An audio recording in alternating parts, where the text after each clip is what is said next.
Olá, pessoal, sejam muito bem-vindas e muito bem-vindos ao último resumão semanal da disciplina de Álgebra Linear. Bom, nesse último resumão, a gente vai compreender os últimos conteúdos, né, que foram dados nas aulas passadas. Então, vamos falar de maneira bem breve, né, sobre o que é um espaço com produto interno. Para a gente ganhar um pouquinho de tempo, eu vou estar copiando aqui a definição das minhas notas de aula e vamos dar uma passadinha nelas. Depois a gente vê alguns exemplos. Então vamos lá. Um espaço com produto interno é o quê, né? Então, primeiramente, você parte de um espaço vetorial, em geral a gente chama ele de V, tá? Um produto interno vai ser o quê, né? Vai ser uma função que ela vai associar dois vetores a um número real, tá? E ela vai satisfazer as seguintes condições. Então, quando você pega um produto interno de um vetor com ele mesmo, esse produto interno tem que ser maior ou igual que zero, tá? Então, já temos essa primeira restrição. A segunda restrição é a seguinte, que se caso, além disso, né, se caso você tiver o produto interno de um vetor com ele mesmo for zero, isso vai ser somente possível se esse vetor for o vetor nulo. Aqui está zero, mas depois eu vou dar uma arrumada no texto, mas quando você olhar isso aqui, você vê como um vetor nulo do espaço vetorial V. Bom, terceira propriedade é que tanto faz, né, se você calcular o produto interno de U com V ou V com U. A quarta propriedade é que você pode quebrar na soma, né, em cada uma das entradas, né? Só toma cuidado aqui, que aqui é o seguinte, né? Você pode quebrar na soma aqui, né? Ou você pode quebrar também na segunda entrada, né? Se caso tivesse assim, aí você poderia usar a propriedade 3.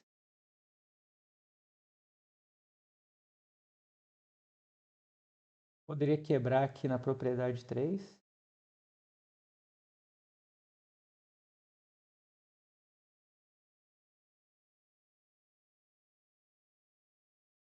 Depois retornar com a propriedade 3 novamente. Desculpe, propriedade 2, né? Então, daqui para cá, usou a propriedade 2. Daqui para cá, a gente usou a propriedade. E daqui para cá, a gente retornou com a propriedade 2 novamente. Aí você vê.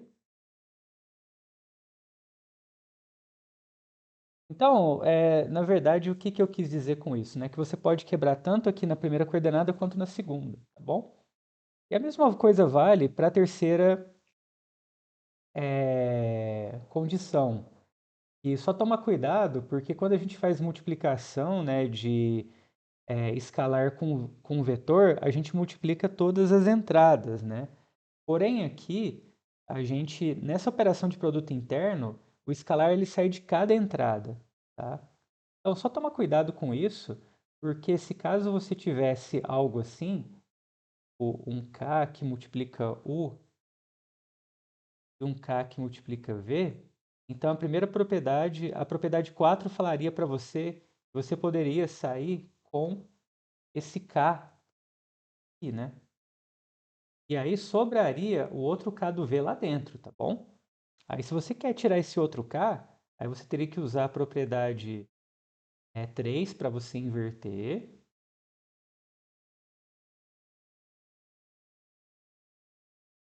Aí com a propriedade 5 você tira esse K para fora, que ele vai ser quadrado. E aí usando a propriedade 2, 3 novamente, você poderia inverter de novo, né? Seria quadrado. Tá? Então, no fim das contas, né, a propriedade 3 ela serve para gente, para falar, né, que tanto faz você quebrar na propriedade 4 aqui na primeira coordenada ou na segunda, ou na propriedade 5 na primeira ou na segunda, né? Tomando cuidado, e aqui eu só estou tirando uma constante por vez, né, na propriedade 5, tá? Então, o produto interno é essa função, né, que sai de V cartesiano V chega em R, né? Ou R positivo, né? E ela associa, né, dois vetores a um número, tá?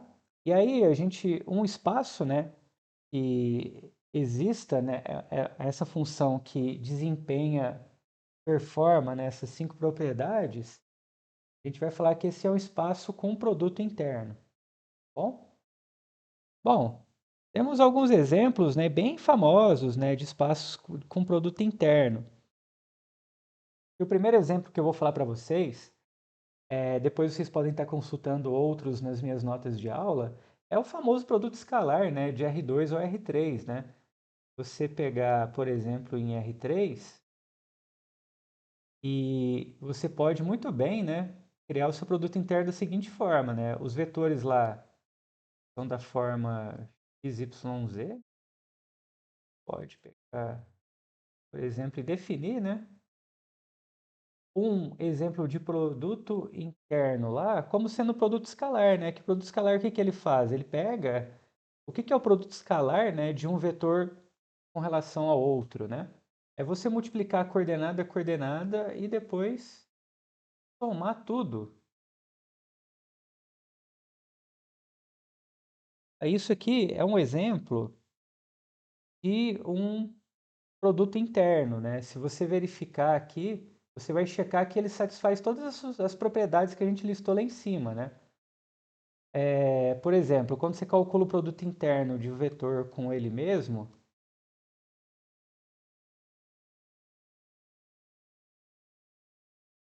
que vai dar o quê, né? Vai dar x quadrado mais y ao quadrado mais z ao quadrado, né? Então isso aqui vai ter que ser maior ou igual a zero, com certeza.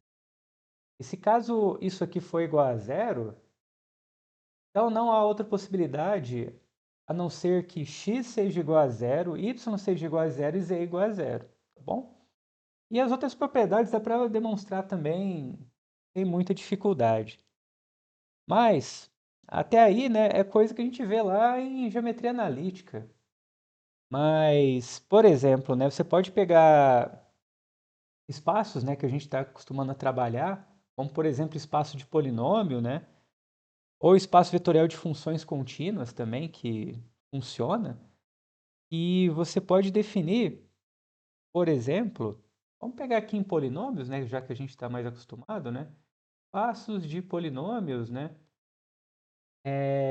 de grau 2, tá?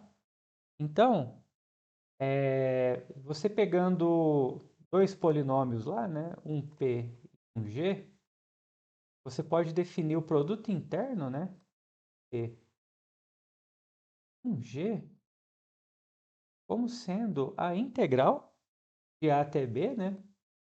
É, esse A e B você pode colocar qualquer número que vai funcionar. E P que multiplica G, isso produz um produto interno também. Dá para a gente verificar é, todas as propriedades. Só vai ter que fazer uma consideração com relação a uma propriedadezinha. E aí você vai ter que usar um lema lá do cálculo, que é esse leminha aqui, ó.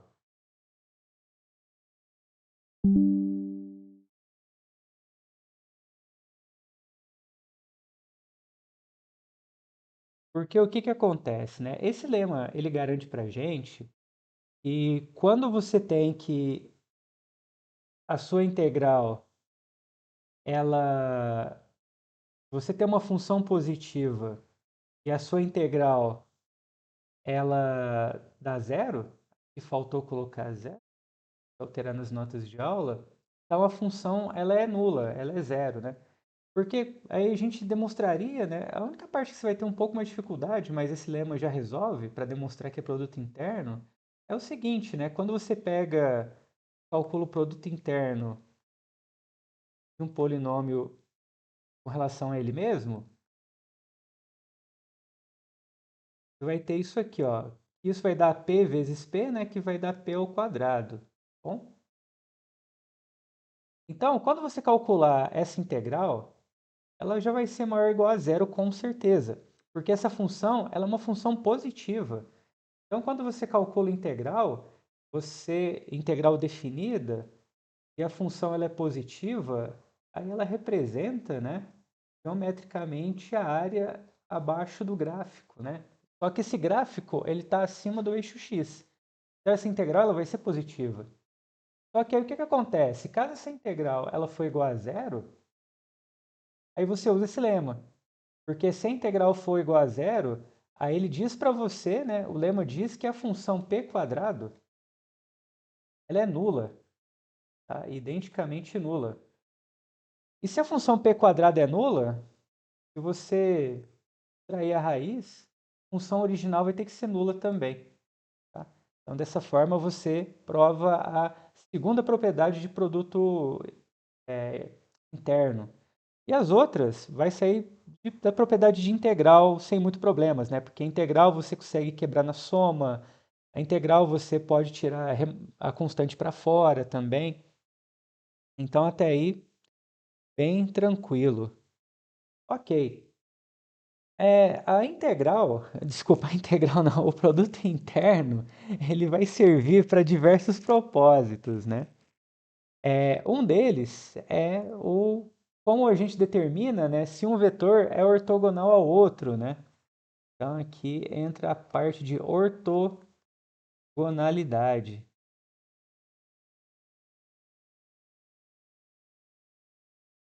certo?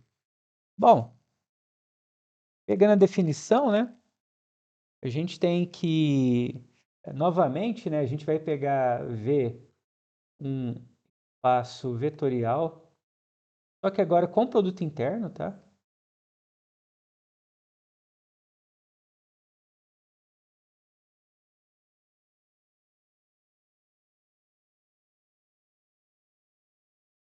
É o seguinte, para não ficar escrevendo muito aqui, a gente ganhar tempo nessa parte, já que a gente vai lidar com muitos conceitos hoje, deixa eu copiar também a definição de ortogonalidade.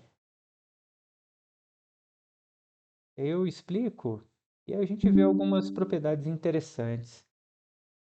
Então vamos lá, ó. Aqui a gente novamente, né, vai ter um espaço vetorial, só que agora a gente já vai supor que esse espaço ele tenha produto interno, tá? Então, a gente diz o seguinte, ó, que dois vetores, né, u e v, são ortogonais com relação a este produto interno, caso o produto interno entre eles for igual a zero, tá? E se caso esse produto interno for igual a zero, e a gente também usa essa expressão aqui, que esse símbolo aqui, né, é o símbolo de perpendicular, né? Então, também, né, uma coisa que lembra muito a propriedade de ortogonalidade lá de geometria analítica, né? E quando a gente estava lá no R3 e a gente pegava dois vetores, o produto escalar dava para a gente a seguinte relação, né? Que lá a gente tinha que o produto escalar, né, de U com V, era igual ao quê, né? A norma do U, a norma do V, né? E lá a gente usava a norma que era o quê, né? Que a gente chama de norma euclidiana, né? Que a gente pegava o quadrado de cada uma das coordenadas, somava e tirava a raiz, né? Que era igual ao cosseno do ângulo, né?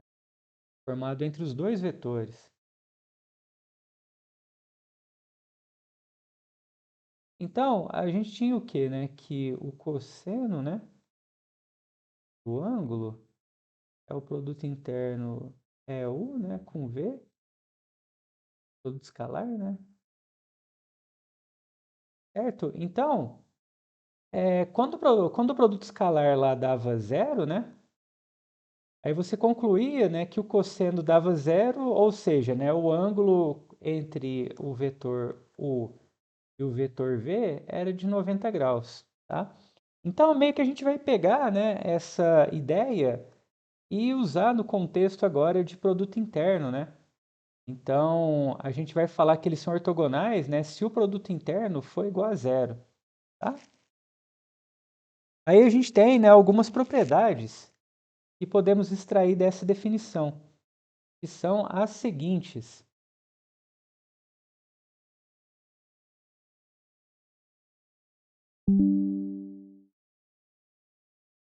Vou colocar aqui, aí a gente comenta cada uma delas rapidamente.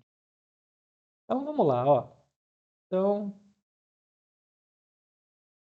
a gente tem o seguinte, ó, o vetor nulo, ele é perpendicular, né, a todo V, tá? Como é que a gente mostra isso?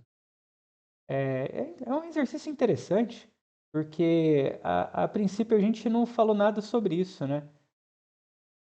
Então, eu vou pegar aqui o vetor nulo, né?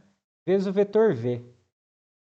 Só que o vetor nulo, e esse V sendo um vetor qualquer, tá?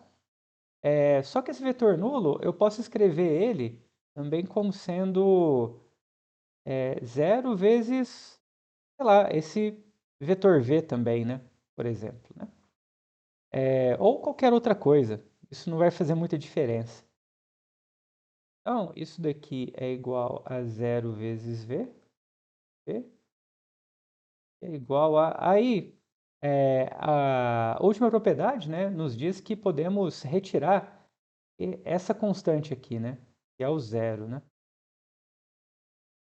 E aí não importa o valor que dê aqui vai ser igual a zero. Bom, então dessa forma, né, a gente mostrou que o produto interno, né, de qualquer vetor nulo, desculpa, o produto interno do vetor nulo do seu espaço vetorial com qualquer vetor desse espaço é zero, ou seja, o vetor nulo ele é perpendicular, é ortogonal a qualquer vetor. Bom, essa segunda propriedade aqui segue da segunda propriedade terceira propriedade de produto interno, né? Porque aqui você tem o quê, né? Se V é ortogonal a W, né? Ou seja, é igual a zero, a gente pode inverter também que vai dar na mesma coisa, né? Também vai ser igual a zero, tá? Aí a terceira propriedade diz o quê, né? Que se V é ortogonal a W, para todo W, então V é o vetor nulo. Isso aqui é interessante, né? Porque aqui você está falando que o seguinte, ó, se V é ortogonal a W, para todo W, né? Então você está supondo que V é ortogonal a todo W, né? E é engraçado porque isso é meio que o contrário do que acontece no primeiro, né? Que no primeiro você fala que o vetor nulo, ele é ortogonal a todos, né? Aí agora você fala o seguinte, olha, se você tem um vetor que é ortogonal a todo mundo, esse vetor pode ser somente o zero. Tá bom, e como é que a gente mostra isso? Vamos pegar um V, né? Ele é ortogonal a todo mundo. Então, esse V, ele é ortogonal, né, a todo mundo. Então, vamos lá. Aqui vai ser uma brincadeira de lógica, que é o seguinte. Se ele é ortogonal a todo mundo, então ele é ortogonal a ele mesmo, tá? E se ele é ortogonal a ele mesmo, o que que isso significa? Que o produto interno de V com V é igual a zero. Mas como vimos, né, por definição de produto interno, pela propriedade 2, você tem que o produto interno de V, um vetor por ele mesmo é zero, isso ocorre sem somente se esse vetor é o vetor nulo. Então, sai direto, né, da propriedade de produto interno, né? Certo? Então, o V é o vetor nulo. Ok. Bom, e as demais propriedades, né, tanto a 4 quanto a 5, saem das propriedades 4 e 5 aqui, tá bom? E aí você pode quebrar, né, o produto interno, né? Então, se você tem que V1 é ortogonal a W e V2 é ortogonal a W, então a soma de V1 com V2 também vai ser ortogonal a W, tá? E se você tem que um vetor é ortogonal a W, então o múltiplo desse vetor vai ser ortogonal a W. Isso aqui também é bem razoável, né? Porque quando você pega um R e multiplica o vetor, você só vai esticar ou encolher esse vetor, né? Ou na pior das hipóteses, você vai multiplicar por zero e esse vetor vai virar um vetor nulo, mas a gente já viu que o vetor nulo ele é ortogonal a todo mundo. Então, tá bem coerente, né, com tudo aquilo que a gente já fez. Muito bem. Aí a gente tem um resultado aqui interessante também, que eu vou comentar ele rapidinho. E é o seguinte, copiar aqui.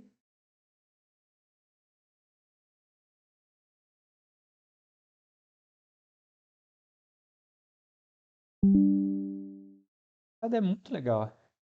Ele fala o seguinte, ó, e se você tem um espaço com produto interno e você tem esses vetores aqui não nulos, né? Primeira versão do texto, né? Então a gente tem vários erros aí. 2 a 2 ortogonais, ou seja, né, se você pegar dois vetores quaisquer dessa lista, o produto interno entre eles é zero. Então esses vetores são LI. É bem interessante porque o que, que a gente tem que fazer, né? Lembrando lá atrás, né? Para mostrar que vetores são LI, vai ter que considerar a equação, né? Alpha 1 V1 mais alpha 2 V2 mais, aí você continua, né? Alfa n Vn, e isso igual ao vetor nulo. Então, a gente diz, né, que esse vetor V1 até Vn, esses vetores, né, melhor dizendo, né, de V1 até Vn são linearmente independentes, que a gente abrevia por Li, e quando você monta essa equação, a única solução que você tem é a trivial, que é o quê, né? Que é alfa 1, que é igual a alfa 2, que é igual a alfa n. Tudo isso aqui tem que ser igual a zero, tá bom? Então, como é que a gente faz produzir zeros, né? Usando o fato de que esses vetores são 2 a 2 ortogonais. Bom, então aqui é o seguinte, a gente pega essa equação e a gente meio que vai fazer de um por um. Então, eu vou usar esse método primeiro para mostrar que alfa 1 é igual a zero. Depois a gente repete ele de maneira bem semelhante para mostrar que alfa 2 é igual a zero, até a gente chegar no alfa n. Então, o que, que você vai fazer? Você vai pegar essa equação. Na verdade, vou pegar a parte esquerda desta equação e vou calcular o produto interno dessa parte esquerda com V1, tá? Bom, como eu tenho que essa soma toda é igual a zero, é igual ao vetor nulo, melhor dizendo, então eu tenho que isso daqui, esse produto interno do lado esquerdo vai ser igual a esse produto interno do lado direito. Aí o que, que a gente pode fazer? Eu posso usar a propriedade de produto interno e quebrar ela em somas, né? Tá certo que lá mostra que só vale para uma soma, né? Mas na verdade vale para somas finitas, né? É só você continuar repetindo, né? Você quebra aqui primeiro, depois você quebra depois, né? Então, se você continuar aplicando a propriedade 4 várias vezes, aí você pode fazer isso daqui que eu estou fazendo, ó.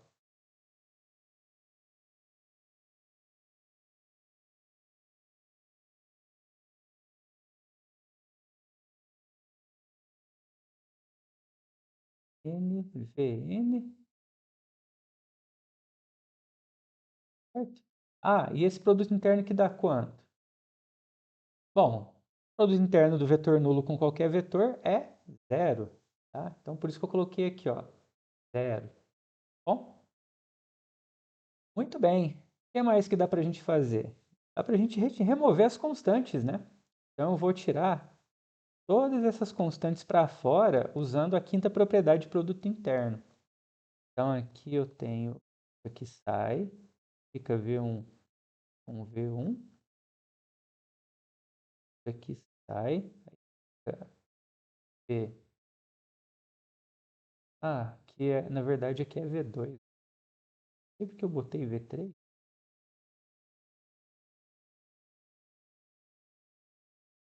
depois 3 vai aparecer depois, né? 2,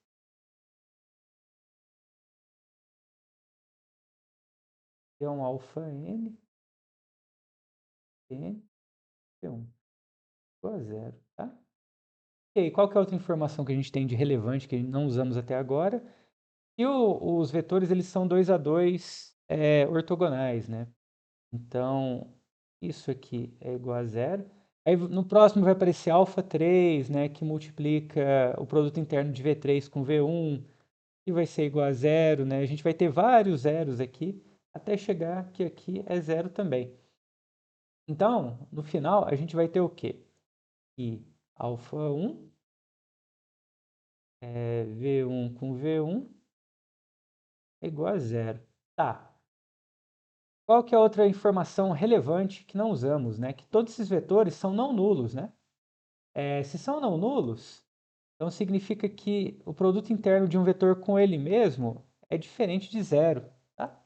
Então, se é diferente de zero, então, se esse valor aqui é diferente de zero e eu tenho uma multiplicação de um número por outro que dá zero, a única possibilidade que a gente tem para o alfa 1 é que ele seja igual a zero, tá? Então, aqui eu mostrei que alfa 1 é igual a zero. Então, quais são os próximos passos para você mostrar que os próximos alfas são iguais a zero? Você vai fazer a mesma coisa que eu fiz aqui, só que para mostrar que o alfa 2 é igual a zero, você vai trocar esse cara aqui pelo V2. E aí, depois, para você mostrar que esse cara aqui é igual, que o alfa 3 é igual a zero, você vai trocar pelo V3 e vai fazer a mesma coisa e vai repetir o processo, né, com todos os VIs, né, até chegar em Vn. Dessa forma, você mostra que todos os alfas is, né, de 1 até n, são zeros. E dessa forma você conclui que eles são Li. Tá? Então, é bem interessante, né, porque isso vai dar para a gente um resultado muito bom, que é o seguinte: se você pegar um espaço vetorial de dimensão n, a gente viu lá atrás, né, na parte de dimensão, né, e de base, e se você tiver uma coleção de vetores Li, no espaço uma coleção de vetores Li, né, n vetores Li, em um espaço de dimensão n, então essa coleção forma uma base. Então, se você está no espaço de dimensão n, mais esse teorema aqui, que é o 17.1, diz que você tem uma coleção de n vetores ortogonais. Então, se você tem dimensão do espaço vetorial n, n vetores 2 a 2 ortogonais, essa coleção aqui é uma base, né? Então, esses n vetores é base, tá? E isso vai ser muito útil depois, no final, né, quando a gente for falar do processo de ortogonalização de Gram-Schmidt. Mas beleza, né? A gente tem isso. E a gente tem uma última definição com relação à ortogonalidade, que é a seguinte.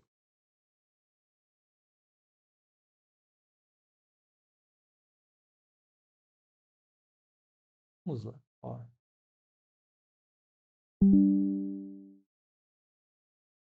Então, aqui a gente tem o seguinte, ó, a gente diz que uma base, né, ela é ortogonal se ela for 2 a 2, né,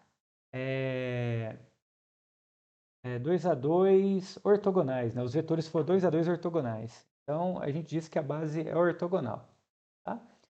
Então, um exemplo bem fácil, né, desse tipo de situação é você pegar a base canônica do R3, ou a base canônica de qualquer Rn, né, que vai funcionar. E aí você tem o quê? Se você pegar o produto interno, né, por exemplo, dado pelo produto escalar aqui no R3, de E1 com E2, né?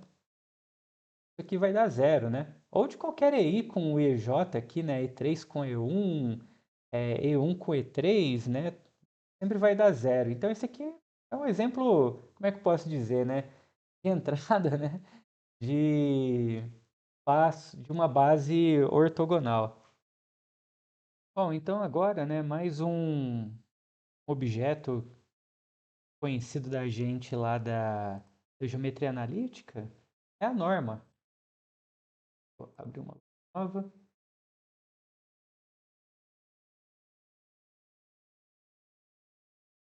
Boa e velha norma que serve para a gente calcular, né, de maneira geométrica, o módulo do vetor, né?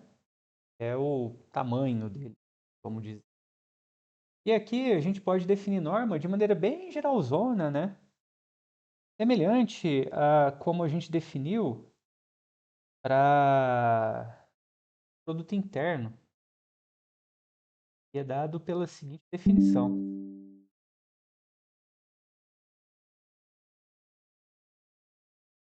E a gente diz, né, que um espaço vetorial é dito normado, né? E para cada vetor existe uma norma desse vetor. Se existe uma função que é a norma, né? A definição é meio esquisita que é escrita, né? Mas a real é o quê, né? A gente diz que o espaço é normado se existe uma norma. Tá? E o que, que é uma norma? Uma norma é uma função, tá? Que sai do produto, que sai do espaço vetorial e chega na reta, né? Ela vai pegar um vetorzinho e vai associar um número a esse vetorzinho, né, que a gente meio que costuma representar como essas duas barrinhas de cada lado, né? E satisfaz essas três propriedades, né? Então, a gente tem que a norma ela sempre vai ser positiva, né?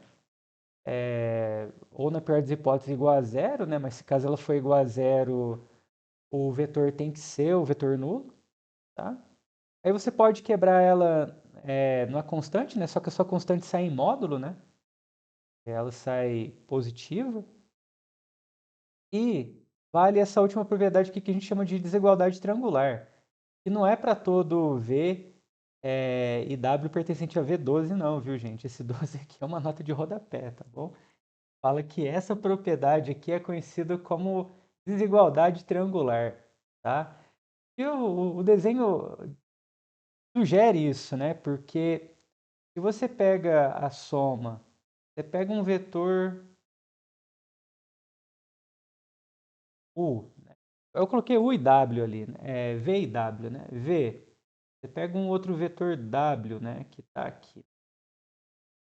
Vamos representar ele dessa forma, assim, ó. W pegando o ponto final, ligando aqui no inicial, né? Aí você tem que, quando você soma, né? V com W, aí a resultante, né? Vai ser esse carinha aqui que fecha o triângulo, né? Pode representar assim, né? Ou você pode representar V aqui, W aqui também, né? E aí a resultante vai sair aqui para frente, tá na mesma, né? Então esse cara aqui é o seu V mais W. E aí você tem o quê, né? Que o tamanho, né, do V mais W, o tamanho desse vetor aqui, né, azul, ele vai ser menor ou igual, né, que a soma dos tamanhos, né, do vetor V com o vetor W, tá? Então, é basicamente isso, tá? Em geral, essa propriedade ela é um pouco mais chata, assim, de mostrar, né, quando você está tentando provar quando você está tentando provar normas, né? Mas sempre tem uma técnica especial que vai te ajudar a mostrar esse tipo de coisa, tá?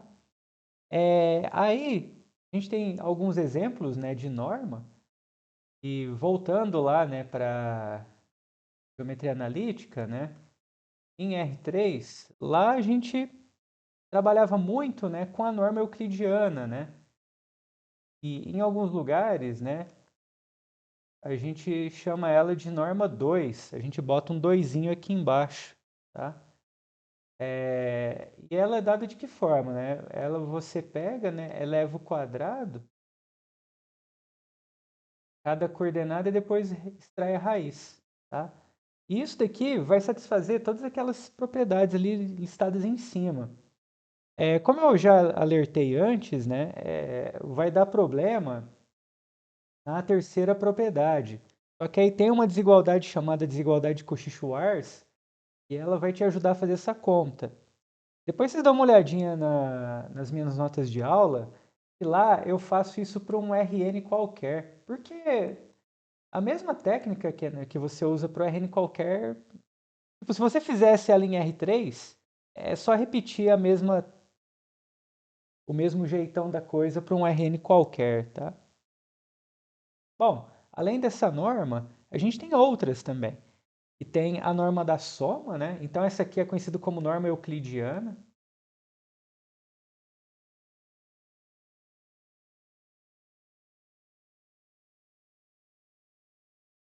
E tem outra norma, que é a norma da soma, que ela é dada dessa forma, ó, fazendo em R3, né? Só para ficar mais fácil. Você pega e soma cada coordenada em módulo, tá? Isso aqui também te produz uma norma. E o legal dela é que ela é bem mais simples, né, de você fazer conta do que a norma euclidiana. E dependendo do contexto que você está lidando, né, se o contexto for simplesmente norma, aí ela pode ser mais interessante, né?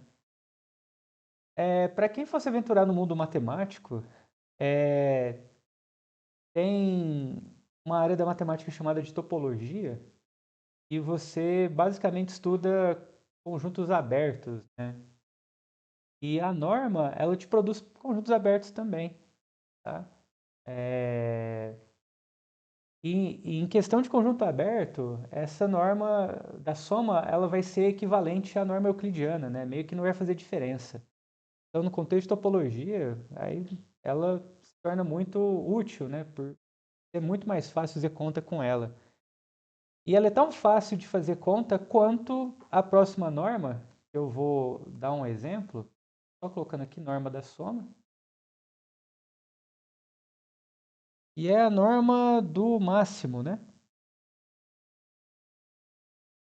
E a gente representa ela dessa forma aqui, ó. Bota vetorzinho aqui dentro. Bota o infinito, às vezes aparece o máximo escrito aqui embaixo. Ela é o quê, né? Ela é o máximo das coordenadas, né? Então, é o máximo entre essas três, né? X, Y ou Z, né? Então, por exemplo, você quer calcular a norma do máximo desse vetor aqui,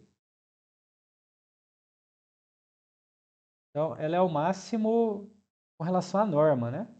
Então você tem o quê? Você vai comparar 2, 1 e 7, né? Porque você vai pegar todo mundo e colocar no módulo, né? Vai ser o quê? 2, 7 em norma, né? Só que quem vai ganhar é o 7 em norma. Bom? E, e é isso, né? E vai ter coisas bem interessantes, né? E você pode desenhar bolas com elas, né? Que você consegue definir o que que é uma distância entre dois pontos usando a norma. E você vai ter bolas. A norma euclidiana gera para a gente bolas redondas, né? E a do máximo e a da soma vai gerar para a gente o que a gente chama de bolas quadradas, né? Então, não vou falar mais nada aqui, espero que isso cause curiosidade em alguém para ir atrás desses conceitos e, ó, qualquer coisa vocês podem comentar aí também que a gente interage. Mas o que é interessante também, nesse ponto da história, é que a gente também consegue produzir norma a partir de produto interno. Então, você pode definir os produtos internos mais maluco, né, que você quiser, desde que seja produto interno, que aí você consegue definir a norma como sendo simplesmente você pegar o produto interno de um vetor com ele mesmo e depois calcular a raiz. Então, isso é muito bacana, porque você consegue, a partir de produto interno, produzir uma norma. Tá? Então, no final das contas, basta você ter um espaço com produto interno, que aí você consegue obter norma a partir dele. E além disso, né, a gente define também, né, cosseno do ângulo como sendo a versão adaptada lá de produto escalar, né? É que lá meio que o cosseno sai, né, do produto escalar. Aqui a gente faz o contrário, né? Aqui a gente fala que o seguinte, né? Que se você pega dois vetores, vai pegar dois vetores, né? Você vai pegar um vetor U e um vetor V. E você tem um ângulo entre esses vetores, né? Que é θ. Bom, se o seu espaço, você está no seu espaço vetorial M e seu espaço ele possui produto interno, então você consegue produzir norma também, né? E além disso, você pode definir cosseno do o produto interno de U com V dividido pela norma de U que multiplica a norma de V. Bom, você consegue produzir o cosseno desse jeito. Beleza. Agora a gente vai voltar também um pouco ao passado e vamos falar um pouquinho de projeção, né? O que que é só lembrar, né, rapidamente, né? O que que é você projetar, né, um vetor sobre o outro? Então, imagina que você tem o seguinte, né? Eu vou colocar a fórmula aqui já diretão, aí eu vou explicar mais ou menos a ideia, o que que é o negócio, né? Então, a bem da verdade é o seguinte, eu tenho dois vetores, né? Eu tenho um espaço vetorial e tenho dois vetores, tenho um vetor U e um vetor V, tá? E aí, o que que eu quero fazer, né? Eu quero projetar o meu vetor V sobre o U, né? Então, você está nessa situação aqui, ó. Você tem um vetor U, você quer projetar o V sobre ele, né? Então, o que que você vai fazer? Você quer tomar essa sombra aqui, né? E essa sombra aqui, o que que é, né? Ela é alguma coisa que multiplica U, né? Você vai ter que, sei lá, nessa situação, encolher, né, o U, né? Mas pode ter situação que o seu V ele é tão longo, né, que ele passa, e aí você vai ter que esticar o seu U, né? Mas não importa. Mas a ideia é o seguinte, né? Aqui, essa projeção, né, ela vai ser para... Tipo, se eu for colocar a fórmula direto, ela vai dar isso aqui, ó. Vai ser VU dividido por VU é, por U que multiplica U, tá? Isso daqui vai ser o nosso alfa, tá bom? E aí dá para você descobrir esse alfa bem geometricamente mesmo, sem muito problema. Porque o que que você faz? Você faz o seguinte, você considera que esse seu V, ele é escrito, você decompõe ele, né? Fala que o seu V, ele é igual a um V1 mais um V2, tá? E aí você tem o quê, né? Você tem que V2, tem duas coisas interessantes aqui, né? A primeira é que o seu V1 ele vai ser paralelo, né, a U. E a outra coisa é que o seu V2 ele vai ser perpendicular a U também. Aí você brinca com essas duas coisas até chegar nessa fórmula aqui, tá?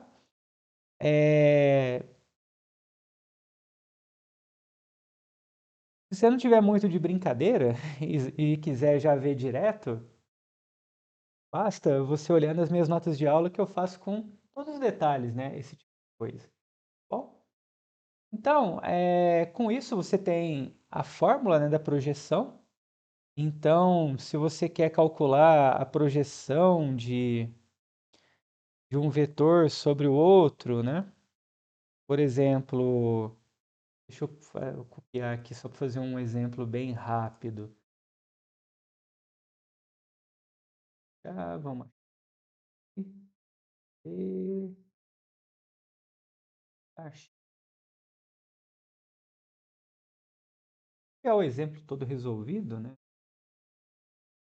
Tá muito também. Vocês vão ver que é bem simples, né? É só aplicar a fórmula, não tem nada mais além disso. Ó, determinar, né, o vetor projeção de V sobre o U. Tá? Então você tem o V aí dado pelas coordenadas 2, 3 e 4 e U como sendo 1, -1 e 0, né? Aqui faltou eu corrigir, né? Eu meio que peguei isso das minhas notas de geometria analítica e lá eu fiz no contexto de produto escalar, né? Mas é a mesma coisa. Aqui você tem o seguinte, né? O que que a gente vai fazer? Como eu quero calcular a projeção de um sobre o outro, é só resolver essa equação, né? Então, a primeira coisa vai fazer o quê? Calcular o produto interno, né? De U com V, né? Aqui também, o produto escalar, o produto interno, como eu estou em R3, né? Eu estou fazendo igual ao produto escalar, tá bom? Então, aqui é o seguinte, então eu multiplico o coordenada da coordenada, calculo o produto interno, né? Aí calculo o produto interno de U com ele mesmo, né? Aqui já coloquei que é norma quadrada, sabe? Caso aqui lá funcione assim, aqui também vai funcionar assim também. E você vai multiplicar a primeira coordenada por ela mesma, mais a segunda pela segunda, mais a terceira pela terceira. E no final você vai só substituir, né? Aqui e multiplicar pelo seu vetor U, né? Esse cara aqui é o seu alfa, né? Quem que você vai multiplicar pelo seu vetor U a ponto de esticar ou encolher ele, né? De modo que seja exatamente a sombra, né? Do vetor V. Bom, então não tem muito segredo não, tá certo? Com isso, a gente pode ir para o nosso último conteúdo, que é o processo de ortogonalização de Gram-Schmidt. E esse processo, ele funciona da seguinte forma, né? Então, vamos lá, né? Como não pode faltar, vamos escrever aqui, né, o título, né? Processo. Agora aquela parte que vocês precisam ter um pouco de paciência comigo, né? Processo por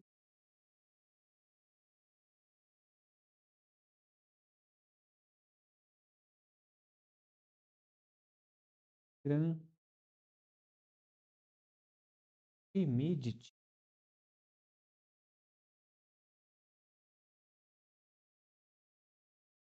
Muito bem. Então, primeira coisa é o seguinte, né? A gente chama de processo de ortogonalização. Na verdade, vai ser um processo de ortonormalização. E por que que é ortonormalização? Porque a primeira coisa é o seguinte, né? Se a gente tem uma base B, a gente vai dizer que essa base é ortonormal, ortonormal, e B por ortogonal. Já viu o que é isso, né? E além disso, cada vetor tem norma 1. Então, seus vetores são unitários, certo? Por isso que a gente fala que é ortonormal, né? No sentido de você normalizar, né? Todos esses vetores. E aí, o que que vai acontecer, né? O seguinte,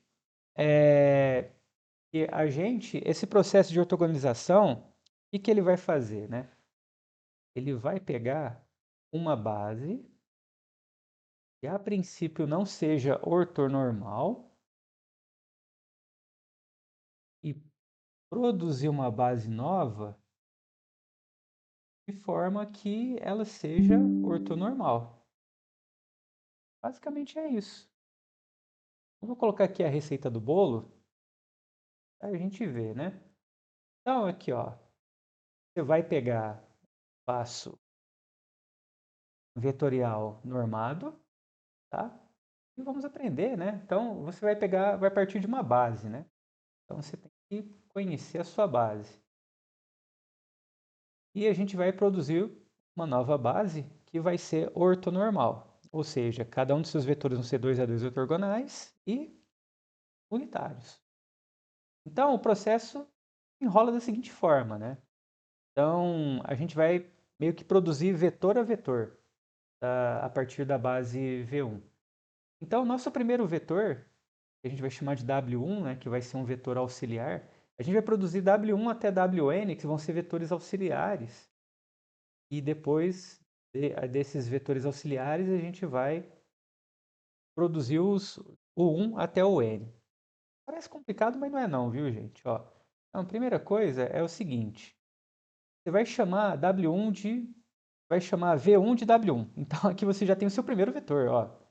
W1 é o próprio V1, tá? Aí o W2 vai ser o quê? Você vai pegar V2 menos a projeção de V2 sobre o W1. Dá para você fazer também conta tranquilamente, né? Que sabe como projetar, subtrair vetor. Então, tranquilo. W3, você vai pegar o vetor V3, subtrair da projeção de V3 por W1 e subtrair da projeção de V3 por W2. Ah, e se fosse um W4, como é que ficaria? Seguindo o padrão, né? Seria V4 menos projeção. O que que acontece, ó? V4, vamos repetir. W1, tá? Menos. Então, V4, W2, menos projeção. Aqui acaba no 2, né? Mas aqui a gente vai até o 3. V4, W3, tá? E agora, quando for no késimo, né? O que que você vai fazer? A gente fez, né? Você vai pegar o vetor V cada vez e subtrair todas as projeções, né? Que vai variando aqui do VK. Depois, então, você vai fazer o seguinte, ó. Você vai subtrair projeção de VK W1 menos projeção de VK W2 menos projeção de VK W3 até, né? Até menos projeção de VK menos 1. E é exatamente o que acontece aqui, ó. Parabéns. Quando eu tenho uma projeção, quando eu estou calculando W2, eu vou até projeção V2 por W1. 1 é 2 menos 1. W3, eu vou até projeção V3 por W2. 2 é o quê? 3 menos 1. Projeção W4 é o quê? Continuo aqui subtraindo até a projeção de V4 W3. 3 é o quê? 4 menos 1. Certo? Ok. Aí, dá para a gente mostrar, né, que todos esses vetores aqui vão ser 2 a 2 ortogonais. Aliás, eu mostro de um jeito bem bonitinho aqui. Depois vocês podem estar dando uma conferida também. Aí depois que a gente já mostra que todo mundo é 2 a 2 ortogonal, aí você arremata com isso daqui, ó.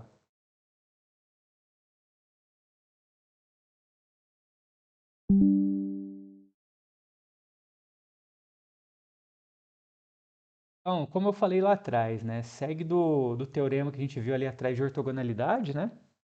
E os caras são LI. Esse corolário foi o corolário que eu falei ali atrás, né? Que se você tem um espaço de dimensão n, mais vetores LI, os vetores formam uma base, tá?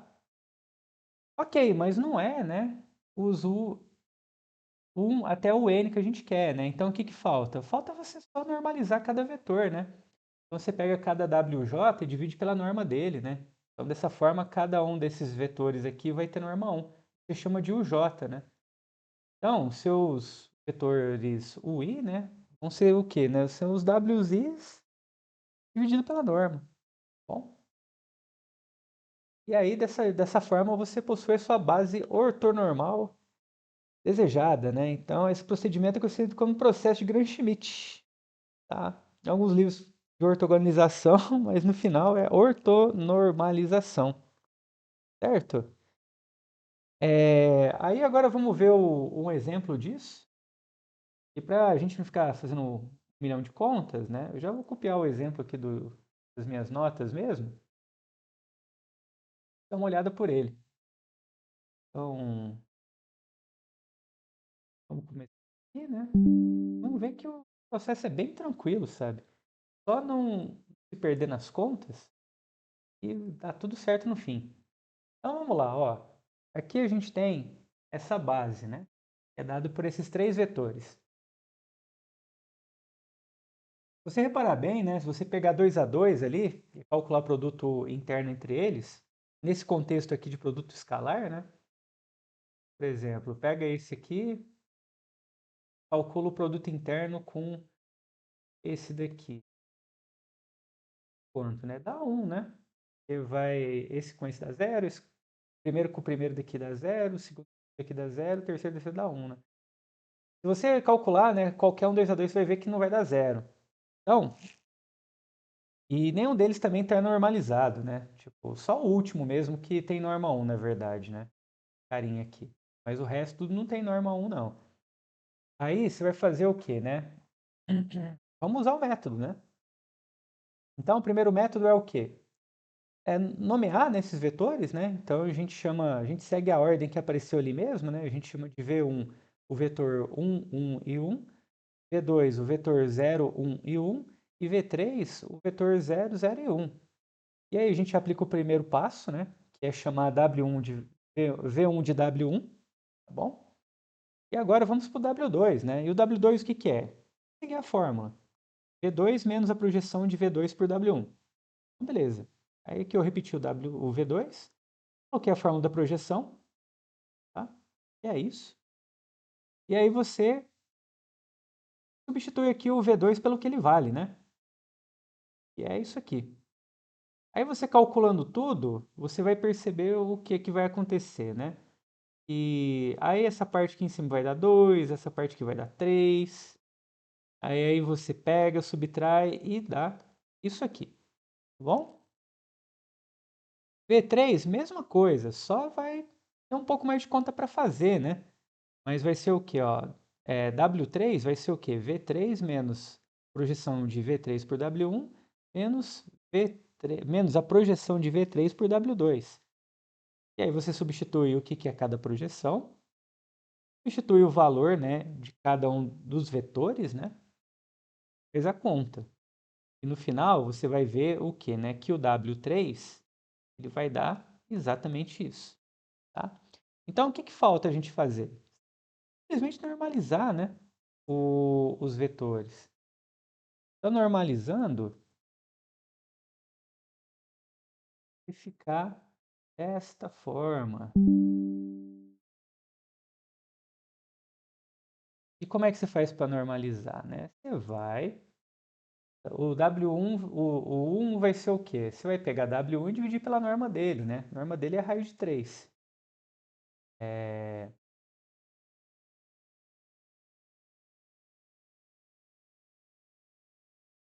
Uma coisa estranha aqui. W1, na verdade tá estranho. A raiz deu uma sumida, né? Que loucura. A raiz aqui. Primeira versão, né? Acontece essas paradas mesmo. Na segunda também, terceira também, então é sempre um trabalho em progresso. Ok, né? W2, o 2 é o quê? W2 dividido pela norma, né? É agora certinho, né? E o 3 é o W3 dividido pela norma de W3. E é isto. E aí, se você perceber bem, né? Se você pegar cada um desses vetores, eles vão ter norma 1. Se você multiplicar 2 a 2 aqui, né? Cada um deles vai dar 0, né? E vai funcionar direitinho. Tudo bem, pessoal? Bom, então com isso, né, a gente encerra os resumões semanais de álgebra linear. Espero que tenha sido útil e nos vemos numa próxima.